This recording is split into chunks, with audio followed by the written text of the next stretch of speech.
అప్పుడు వాళ్ళు ఆలోచిస్తారు, అయ్యో మనం ఈ ప్రపంచంలో మంచి పనులు చేసుకుని ఉంటే, సత్కార్యాలు పుణ్యాలు చేసుకుని ఉంటే ఎంత మంచిదై ఉంటుందో. ఈరోజు మనం ఈ జహన్నంలో వెళ్ళాల్సిన అవసరం ఉండదు అని వాళ్ళు ఆలోచిస్తారు.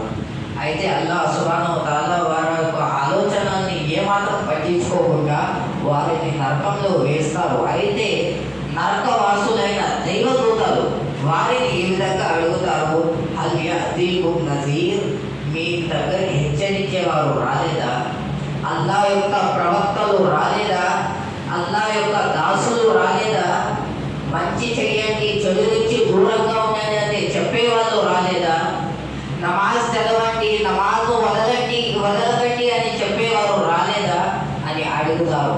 అయితే నరకవాసులు ఈ విధంగా అంటున్నారు, బాగా వచ్చారు, కానీ మేమే వారి మాటలు వినలేదు, వారిని తిరస్కరించాము, వారిని ఎగతాళి చేశాము, వారిని హీనంగా చూసాము. ఈరోజు మనకి ఈ యొక్క అల్లాహ్ సుబ్హానహు వ తఆలా శిక్షలు అనేవి మనం అనుభవిస్తున్నాం. కేవలం ఈ ఒక చిన్న శిక్షతోనే వారు ఒక జీవితంగా చేసిన పాపాలన్నిటినీ గుర్తు చేసుకుని పశ్చాత్తాపం చెందుతారు. కానీ ఆ రోజు చేసేదానికి ఎలాంటి అవకాశం ఉండదు. అంటే అవకాశం మన పాపాలను